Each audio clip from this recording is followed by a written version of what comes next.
दोस्तों आज हम राजस्थान जीके के 25 इम्पोर्टेंट प्रश्नों के बारे में बात करेंगे और ये सभी प्रश्न राजस्थान सीईटी 12th लेवल एवं ग्रेजुएशन लेवल दोनों के लिए बहुत ज़्यादा हेल्पफुल प्रश्न हैं, इसलिए वीडियो में आप अंत तक जरूर बने रहे। तो चलो वीडियो को शुरू करते हैं। तो आपका पहला सवाल है कि स्वतंत्रता के पश्चात राजस्थान के पहले एवं एकमात्र प्रधानमंत्री बने। मोस्ट इम्पोर्टेंट क्वेश्चन है और ये प्रश्न बहुत बार एग्जाम पूछा गया है, इसलिए इस प्रश्न को आपको रट लेना है कि स्वतंत्रता के पश्चात राजस्थान के पहले एवं एकमात्र प्रधानमंत्री बने। तो कौन बने थे? तो वह बने थे श्री हीरालाल शास्त्री। तो दोस्तों आपको 25% दिए जाएंगे, जिसमें से आपने कितने प्रश्न सही किए हैं वो मैं लास्ट में कमेंट में जरूर बताइए, जिससे कि आपकी प्रिपरेशन होती रहेगी। तो अगला प्रश्न देखते हैं। अगला सवाल है कि 5 जनवरी 1949 को भारत सरकार ने सिरोही का शासन प्रबंध किस सरकार को सौंपा। मोस्ट इम्पोर्टेंट क्वेश्चन है और ये भी प्रश्न बहुत बार एग्जाम पूछा गया है, इसलिए इस प्रश्न को भी आपको रट लेना है कि 5 जनवरी 1949 को भारत सरकार ने सिरोही का शासन प्रबंध किस सरकार को सौंपा। तो ये सौंपा था बम्बई सरकार को। अगला सवाल है कि देशी राज्य को आत्मनिर्णय का अधिकार प्राप्त हुआ था। तो ये जो अधिकार प्राप्त हुआ था ये प्राप्त हुआ था भारतीय स्वतंत्रता अधिनियम द्वारा। ठीक है, भारतीय स्वतंत्रता अधिनियम द्वारा क्या प्राप्त हुआ? देशी राज्य को आत्मनिर्णय का अधिकार है जो प्राप्त हुआ था। अगला सवाल है कि मत्स्य संघ का कौन सा राज्य जनता के बहुमत के आधार पर उत्तर प्रदेश के साथ विलीनीकरण के लिए तैयार था।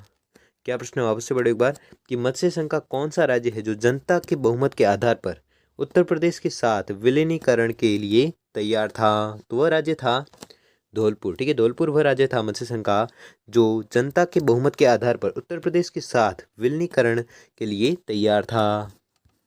अगला सवाल है कि राजस्थान के राजनीतिक एकीकरण की प्रक्रिया में कुल कितना समय लगा। मोस्ट इम्पोर्टेंट क्वेश्चन है और ये प्रश्न बहुत बार एग्जाम पूछा भी गया है, इसलिए इस प्रश्न को आपको रट लेना है कि राजस्थान के राजनीतिक एकीकरण की प्रक्रिया में कुल कितना समय लगा। तो ये समय लगा था 8 वर्ष 7 माह और 15 दिन। अगला सवाल है कि मत्स्य संघ के निर्माण से संबंध निम्न में से कौन सा कथन है जो असत्य है। आपको ये कथन बताना है जो असत्य है। तो वह कथन है मत्स्य संघ के राज प्रमुख करौली के महाराजा थे। ये जो कथन है ये एकदम गलत है। अगला सवाल है कि 18 मार्च 1948 को मत्स्य संघ का उद्घाटन समारोह किस दुर्ग में हुआ था। मोस्ट इम्पोर्टेंट क्वेश्चन है। क्या प्रश्न है कि 18 मार्च 1948 को मत्स्य संघ का उद्घाटन समारोह किस दुर्ग में हुआ था। तो वह दुर्ग था लोहागढ़ दुर्ग। अगला सवाल है कि अजमेर के राजस्थान में विलय से पूर्व अजमेर की विधानसभा में सदस्यों की संख्या कितनी थी। तो सदस्यों की जो संख्या थी वह थी 30। अगला सवाल है कि राजस्थान में अजमेर के विलय के समय वहाँ का मुख्यमंत्री कौन था। मोस्ट इम्पोर्टेंट क्वेश्चन है। क्या प्रश्न वापस से पढ़ो एक बार कि राजस्थान में अजमेर के विलय के समय वहाँ का मुख्यमंत्री कौन था। तो वहाँ का मुख्यमंत्री था हरिभाऊ उपाध्याय। अगला सवाल है कि 1948 में किनको मत्स्य संघ का राज प्रमुख बनाया गया था। मोस्ट इम्पोर्टेंट क्वेश्चन है। तो मत्स्य संघ का जो राज प्रमुख बनाया गया था वो बनाया था महाराजा उदयभान सिंह को। अगला सवाल है कि 25 मार्च 1948 को गठित संयुक्त राजस्थान का प्रधानमंत्री बनाया गया था। तो किसे बनाया गया था? तो ये बनाया गया था गोकुल लाल असावा को। ठीक है, गोकुल लाल असावा वह व्यक्ति है जिन्हें 25 मार्च 1948 को गठित संयुक्त राजस्थान का प्रधानमंत्री बनाया गया था। अगला सवाल है कि विलय पत्र पर हस्ताक्षर करते समय किसने कहा था कि मैं अपने डेथ वारंट पर हस्ताक्षर कर रहा हूँ। मोस्ट इम्पोर्टेंट क्वेश्चन है और ये भी प्रश्न बहुत बार एग्जाम पूछा गया है, इसलिए इस प्रश्न को भी आपको रट लेना है कि विलय पत्र पर हस्ताक्षर करते समय किसने कहा था कि मैं अपने डेथ वारंट पर हस्ताक्षर कर रहा हूँ। ये कहा था बांसवाड़ा के महारावल चंद्रवीर सिंह ने। अगला सवाल है कि किस प्रदेश के विशाल राजस्थान में सम्मिलित होने से संयुक्त विशाल राजस्थान नामकरण हुआ। मोस्ट इम्पोर्टेंट क्वेश्चन है। तो वह प्रदेश है मत्स्य। ठीक है, मत्स्य प्रदेश वह प्रदेश है जिसके विशाल राजस्थान में सम्मिलित होने से संयुक्त विशाल राजस्थान नामकरण हुआ। अगला सवाल है कि राजस्थान की किस रियासत को पंडित जवाहरलाल नेहरू ने विश्व का 8वां आश्चर्य कहा? मोस्ट इम्पोर्टेंट क्वेश्चन है और ये प्रश्न भी बहुत बार एग्जाम पूछा गया है, इसलिए इस प्रश्न को भी आपको रट लेना है कि राजस्थान की किस रियासत को पंडित जवाहरलाल नेहरू ने विश्व का 8वां आश्चर्य कहा? तो आपको याद रखना है विश्व का 8वां जो आश्चर्य कहा था वह कहा था जैसलमेर को। अगला सवाल है कि राजस्थान के एकीकरण प्रक्रिया के समय मत्स्य संघ की वार्षिक आय कितनी थी? मोस्ट इम्पोर्टेंट क्वेश्चन है। तो मत्स्य संघ की वार्षिक जो आय थी वह थी 184 लाख रुपए। अगला सवाल है कि रियासतों से संबंधित समस्याओं के समाधान के लिए रियासती विभाग की स्थापना कब की गई थी? तो रियासती विभाग की जो स्थापना की गई थी वो की गई थी 5 जुलाई 1947 को।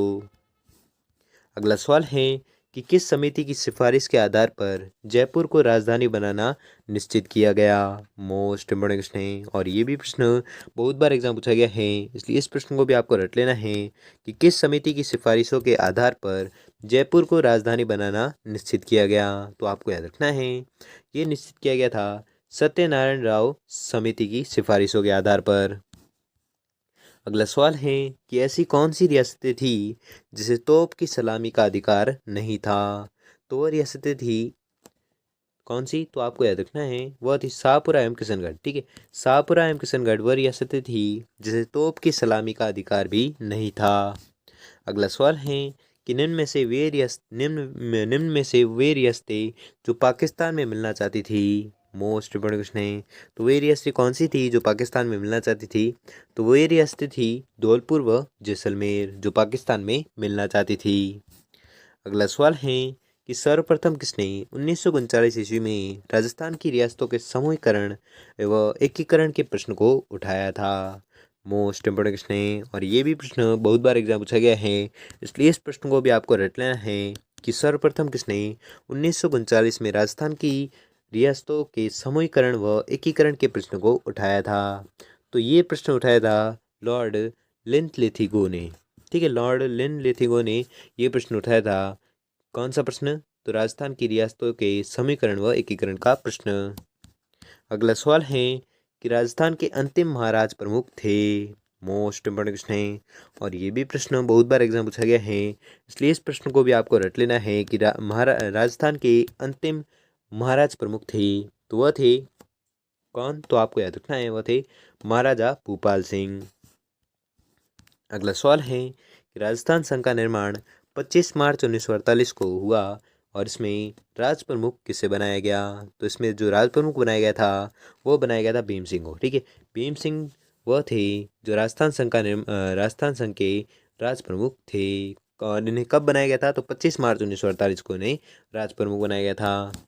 अगला सवाल है कि राजस्थान की क्षेत्रफल की दृष्टि से सबसे बड़ी रियासत थी। मोस्ट इम्पोर्टेंट क्वेश्चन है और ये भी प्रश्न बहुत बार एग्जाम पूछा गया है, इसलिए इस प्रश्न को भी आपको रट लेना है कि राजस्थान की क्षेत्रफल की दृष्टि से सबसे बड़ी रियासत कौन सी थी?